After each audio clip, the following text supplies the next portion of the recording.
Señor esté con ustedes. Proclamación del Santo Evangelio según San Juan. Gloria a ti, Señor. En aquel tiempo Jesús dijo a sus discípulos: no pierdan la paz. Si creen en Dios, crean también en mí. En la casa de mi Padre hay muchas habitaciones. Si no fuera así, yo se lo habría dicho a ustedes, porque voy a prepararles un lugar. Cuando me vaya y les prepare un sitio, volveré y los llevaré conmigo, porque donde yo esté, estén también ustedes. Y ya saben el camino para llegar al lugar a donde voy. Entonces Tomás le dijo: Señor, no sabemos a dónde vas, ¿cómo podemos saber el camino? Jesús le respondió: yo soy el camino, la verdad y la vida.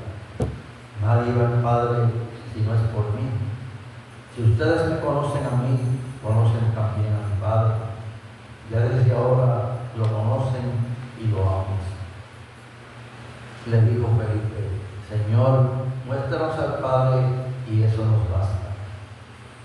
Jesús le replicó: Felipe, tanto tiempo hace que estoy con ustedes y todavía no me conocen. Quien me ha visto a mí, ha visto al Padre.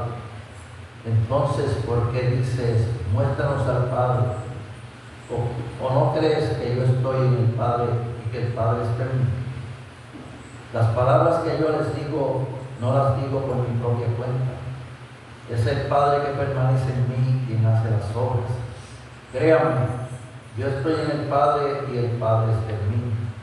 Si no me dan fe a mí, crean por las obras. Yo les aseguro, el que cree en mí hará las obras que hago yo y las hará aún mayores, porque yo me voy al Padre. Palabra del Señor. Gloria a ti, Señor Jesús. Vamos a entrar y vamos a reflexionar un poco sobre lo que se ha proclamado hoy.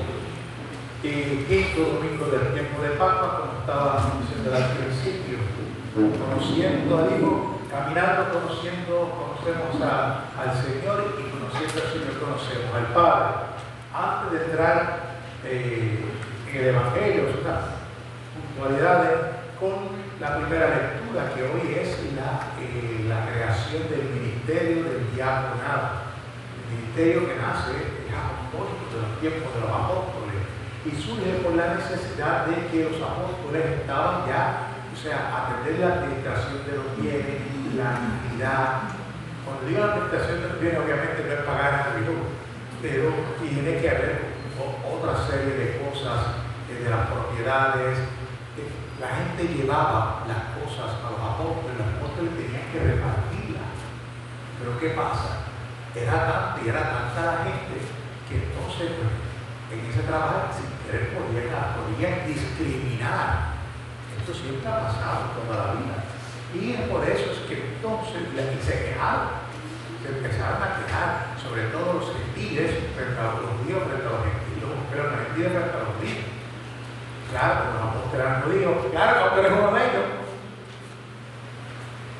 No ha cambiado mucho. Pero bueno, y entonces por eso es que dicen: no, vamos, escojan 7 personas para que se dediquen a esto. La palabra diácono viene del propio griego, que significa servidor. Una cosa es siervo y otra cosa es servidor. El siervo es lo que nosotros conocemos esclavo. La palabra esclavo, si la buscan en la antigüedad, no la van a encontrar. La palabra que existe es siervo. Es siervo. Esclavo es una palabra que viene mucho después, casi 1000 años después. En la Edad Media, cuando la lucha en Europa cogían a países eslavos, que son Bulgaria, Albania, más parte del norte de Macedonia. Entonces los Balcanes los cogían presos y los vendían. De ahí de esclavos, salió la palabra esclavos. Bien que sale. Pero en el mundo antiguo es cierto, eran los que o eran comprados o eran presos de la guerra. Otra cosa, y eso se llamaba dulos. Diaconía es distinto. Diaconía fue antes de que fuera una palabra de la iglesia, que después la iglesia se apropió de ese término. Pero quitándole todo lo religioso, diaconía significa aquel que te hace, un diácono es aquel que te hace un favor desinteresadamente. Eso es lo que significa. Que te hace un favor, que te sirve desinteresadamente. Libre y voluntariamente. Libre y voluntariamente. Ese término lo vamos a utilizar para los diáconos. Y de ahí surge, que fue antes que los propios presbíteros. En Oriente, el diácono subió primero que el cura. Fue primero el cura. Y administraba, y en la diócesis tenían tremendo poder. En Occidente, la iglesia nuestra latina, entonces subió la figura del obispo y el sacerdote. Pero eso son cuestiones ya más históricas, no hay que entrar en eso. Pero eso es, la palabra diácono viene de ahí, y por eso es que se da, por eso es que el diácono está al servicio de la caridad y de la palabra. Volviendo acá a lo que se llama al Evangelio de hoy, fíjense que hoy el Evangelio del Señor habla de que me voy a preparar lugar para ustedes, una despedida del Señor a los apóstoles, a sus discípulos. Y esa lectura está ahí hoy, domingo, quinto domingo del tiempo de Pascua, por una razón muy particular. Ya está anunciando la ascensión, la solemnidad de la ascensión de nuestro Señor Jesucristo. La semana que viene civilmente será el Día de Madre, pero la otra semana arriba es la ascensión del Señor, y la otra de arriba será la Pentecostés, y por todo y ahí se cierra el ciclo pascual. Y habla de que se va a ir, y habla de caminar. Fíjate que hoy el Señor nos habla de caminar, de conocer también. Yo soy el camino, la verdad y la vida. Nadie viene al Padre sino es por mí. Luego dice, el que me conoce a mí, conoce al Padre que me envió. Por eso el título de la teología es Caminando, conocemos al Hijo, y conociendo al Hijo, conocemos al Padre. Caminar y conocer van unidos de la mano. Si no camino, no conozco a Dios. No es conocer a Dios para caminar. No, es caminar para conocer a Dios. Esa es la manera en que uno va conociendo a Dios. ¿Qué significa conocer? Perdón, ¿qué significa caminar? ¿Qué significa conocer? ¿Qué significa que Cristo es el camino? ¿Qué significa conocer a Cristo? Porque mira que lo decimos, pero vamos a particularizar eso. Vamos a darle, como decimos en la calle, carne. ¿Qué es? Pues suena muy bonito. Suena muy bonito. Eso es como decir, Cristo es todo lo que tú necesitas. Y claro que yo lo sé. But what does that mean? ¿Qué eso significa? Fíjense que un camino es una vía, es un sendero para comunicarse, desplazarse para de un lugar a otro. Desde la antigüedad más remota, los caminos eran de vital importancia. Ningún imperio podía sobrevivir sin una red de carreteras. Desde la antigüedad, estamos hablando muchísimo de los antiguos egipcios, los antiguos babilónicos, pero vamos a tomar los romanos, que son más cerca a nosotros. El imperio romano no podía subsistir sin esa red de comunicaciones y de carreteras. Se desarrolló el comercio.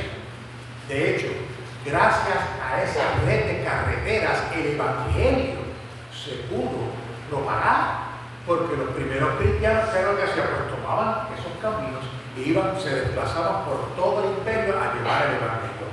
Gracias a esos caminos. Esa es la importancia que tiene, ¿cómo se llama? Los caminos. que le estaba contando las demás capillas, a mí me sorprendió cuando estuve ¿cómo se llama? En Salamanca, cuando fui a hacer el examen allá en Salamanca, cruzar un puente. Y yo cuando vi el puente, pregunté, y vi el puente romano. Y le pregunté, ¿cuánto tiempo lleva esto aquí? 2100 años. ¿Cómo? Sí, la gente camina todavía, cruza el río Tormes. El río Tormes lo cruza. 2100 años lleva. Y todavía gente lo cruza. Y cuando fui a Badajoz, también había otro de 2000 años.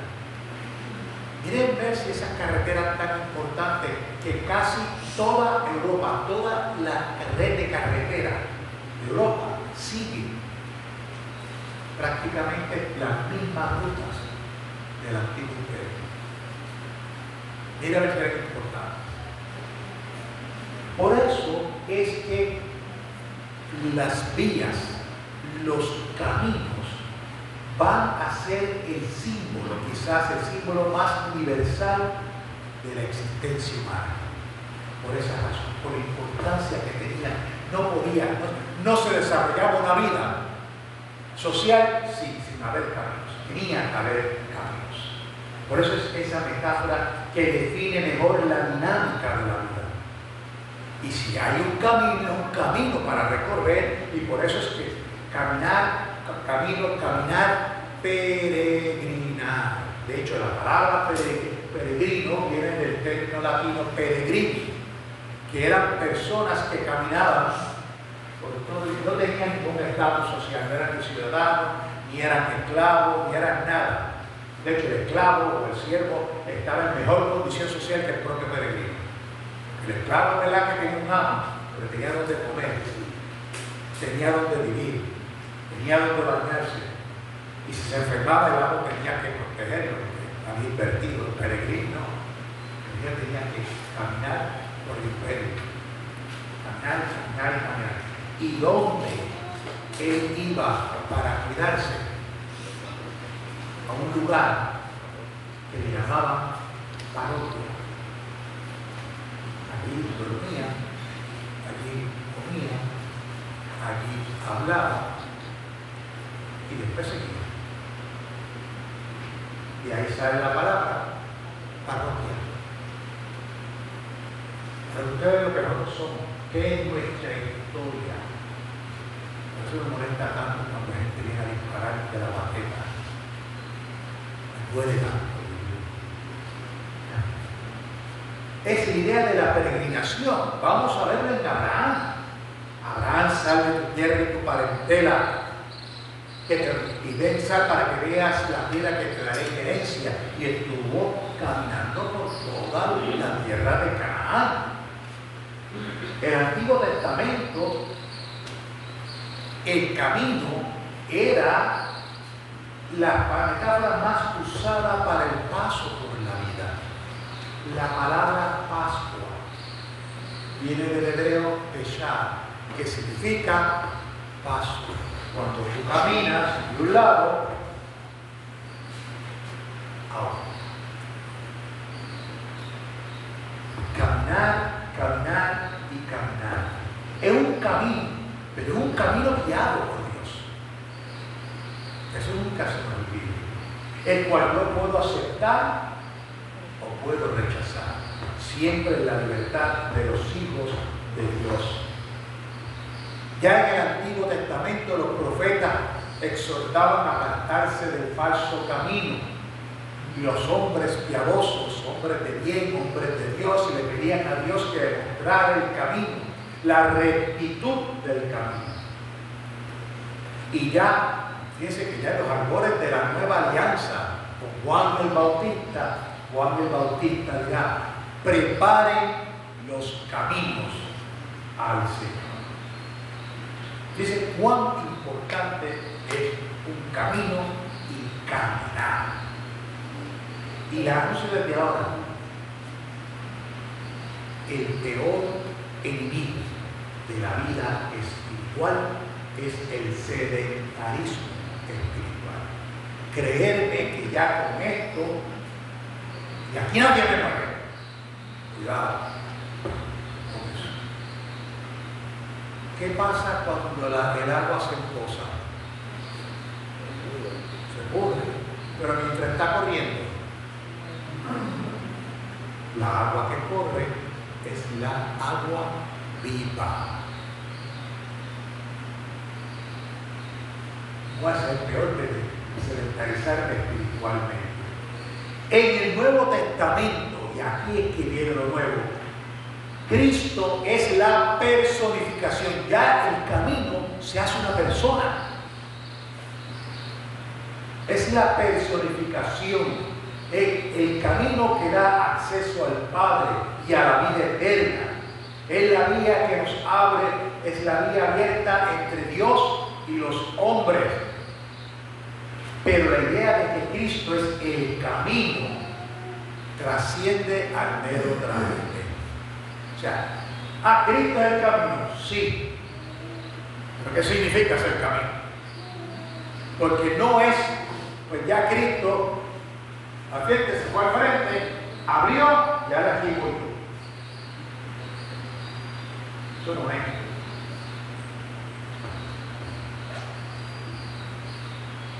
Cristo, siendo persona, es camino porque es un seguimiento. Y el que sigue siempre va detrás.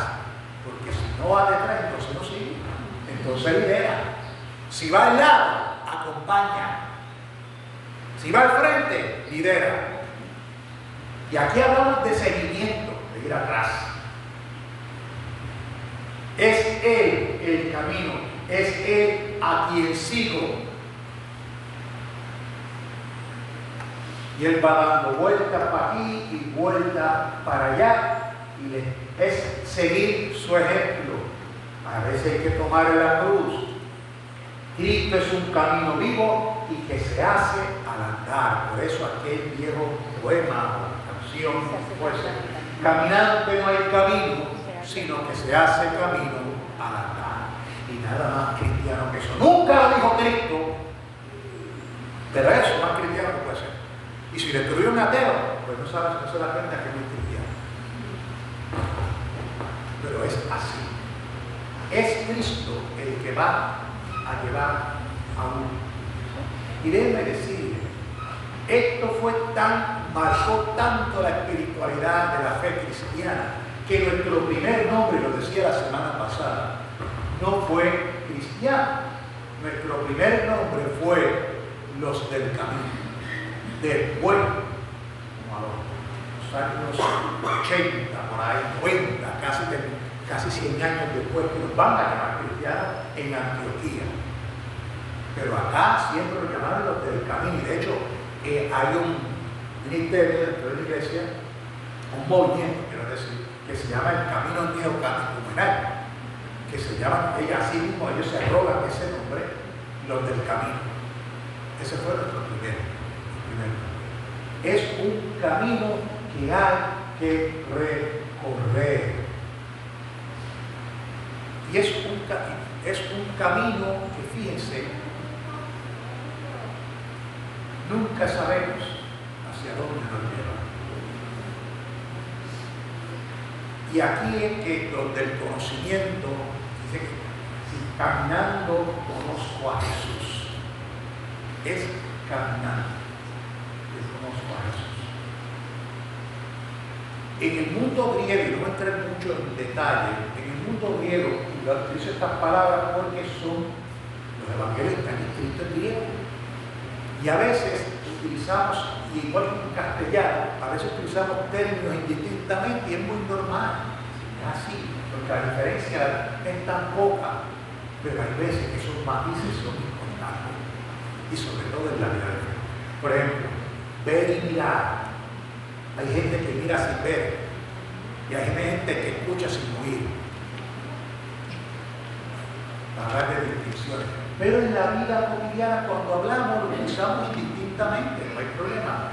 Otro caso muy parecido es conocer y saber. Conocer, y aquí es que viene el conocer, que antiguamente, tanto en el mundo hebreo como en el griego, Conocer se da, no es un conocer intelectual, intelectivo. Conocer siempre es relación.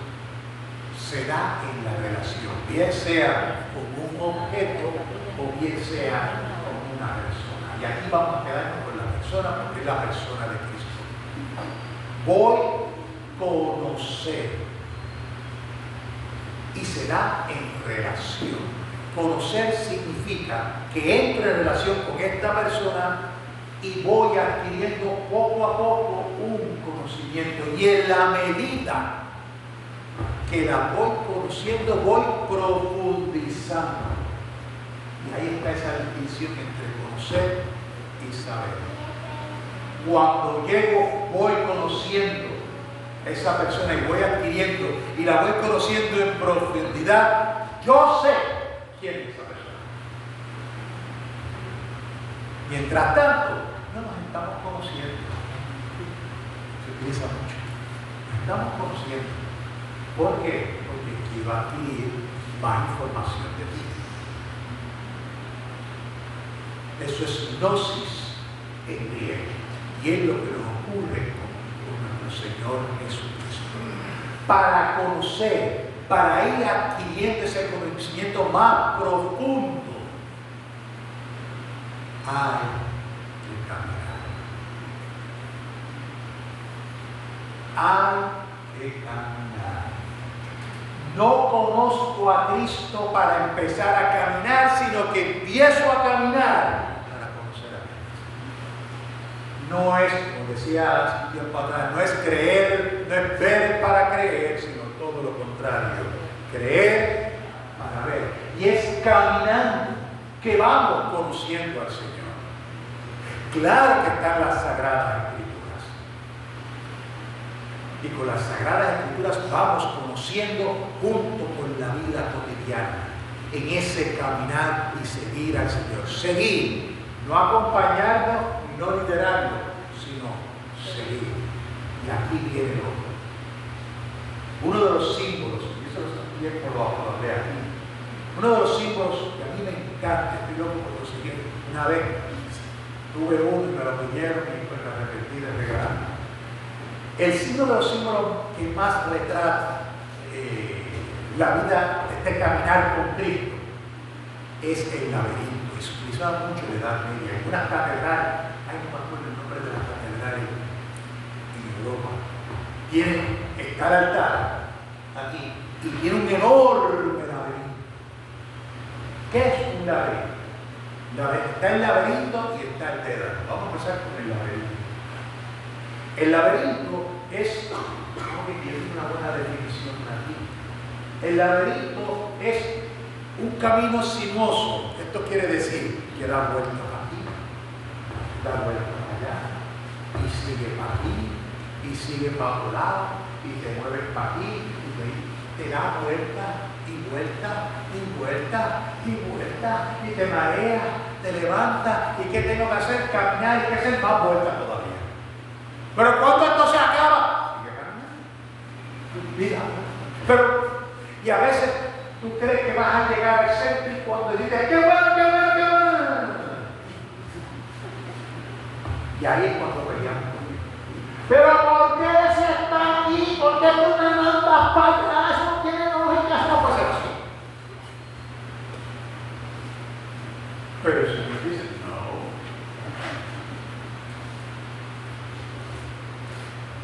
Mira que revienta. Y mira que yo he cogido el Javieta, no sé por eso. Pero Javieta es de verdad, un niño chiquito. Pero ¿sabes qué? Y esto a los niños, si te quieren recordar por algo, es por esto.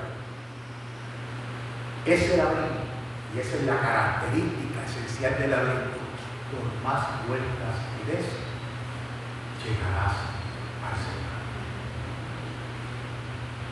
Por más que está garantizado, vas a llegar. El Dédalo, que era el otro que hablaba, es distinto. El Dédalo es lo mismo, pero con callejones sin salidas, de manera que el propósito del dédalo es confundirte, engañarte, pero el laberinto.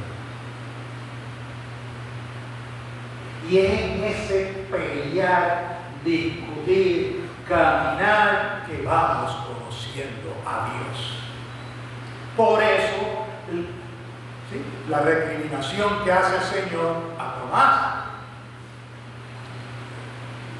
O a Felipe, tanto tiempo conmigo, relacionándote conmigo y no me conoces. El que me ve a mí, ve al Padre. Ese es el caminar de fe. Por eso es que yo les digo a ustedes en el camino, no vamos a adorar el tobillo, no vamos a partir un hueso. Y el Señor nos sanará. Nos vamos a cansar, nos vamos a sentar en el camino.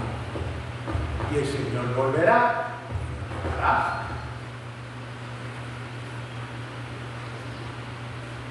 O si no, ¿qué hace él? Te pone aquí y te carga. Eso es misericordia. Miserere, pobreza, miseria, colis, sostén. Aquel que me sostiene en la miseria en mi momento más débil. Ya no puedo más, me coge,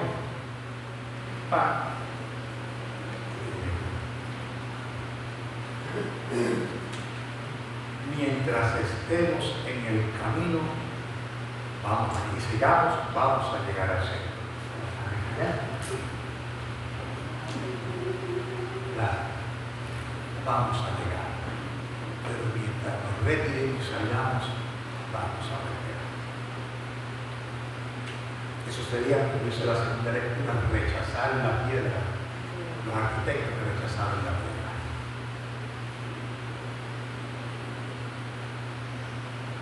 Caminemos con el Señor. ¿Cuántas veces les he dicho, no tengan problema a discutir y pelear con Dios? Es así. Ella, como un matrimonio se conoce. Ustedes me pueden dar cátedra en eso. El diálogo, la relación. Pero el verdadero yo sale ¿cuándo? En la crisis. Sin crisis no hay conocimiento. Y si no hay crisis con Dios, no hay conocimiento de Dios. No, Dios siempre que está en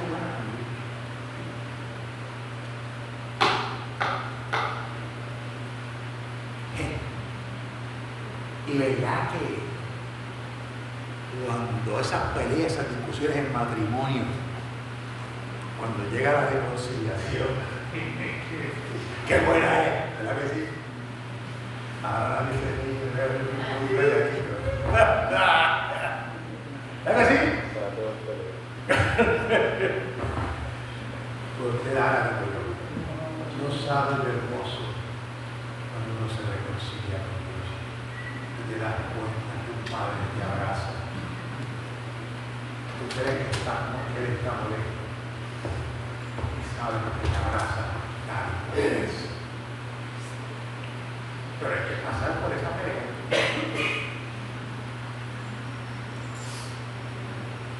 Salmo 136 o el 37 o el 38, porque las numeraciones pueden cambiar.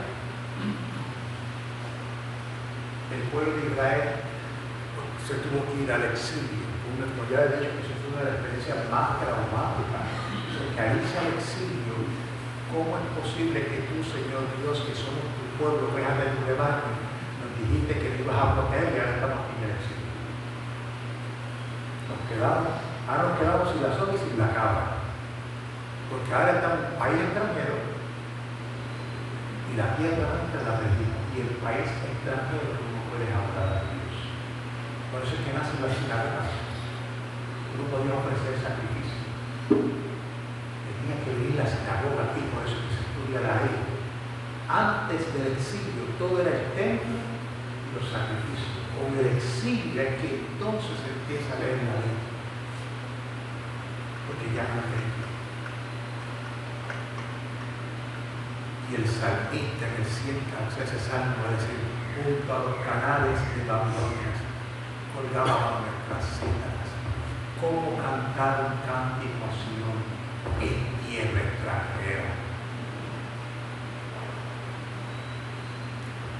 Si me olvido de ti, que se me paralice, o que se me deje la lengua en palabra, si no te pongo en la cumbre de preocupaciones de Jerusalén, que se me paralice la mano derecha. Y al final, el coraje que tiene y la rabia que tiene el salmista es tan grande y tan grande y tan grande contra los opresores, que le va a decir, dichoso aquel que coja tus niños, tus infantes, oh Babilonia, y los restraye contra la piedra, contra la roca. Eso es abominable para nosotros. A nadie se le ocurriría decir eso. Fíjense la rabia, el dolor que tenía el pueblo de Israel. En la Segunda Guerra Mundial, la gran pregunta del pueblo hebreo era, cuando ya los niños colgaban en los campos de concentración, el grito que daban, los gritos de rabia, ¿dónde tú estás, Yahvé? ¿Dónde tú estás? En estos momentos, tú que eres Dios, ¿dónde tú estás?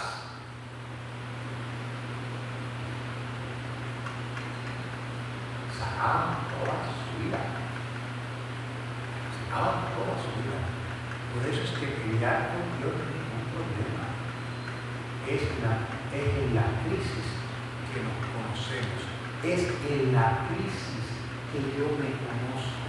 Y cuando yo voy conociéndome, es que entonces veo la imagen de Dios. Es cuando me doy cuenta.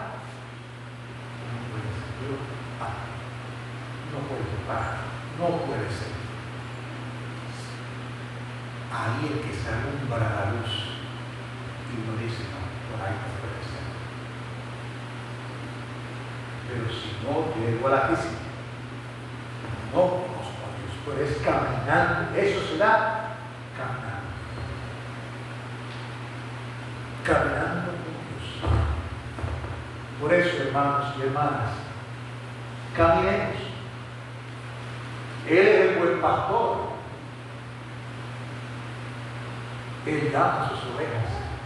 Las ovejas conocen su voz. ¿Y por qué la conocen? Porque siempre están con Él y han interactuado con Él y saben quién es, por eso le hace caso. Caminemos con el Señor. Él es el camino, la verdad y la vida. Y no llegaremos al Padre si no es. Amén.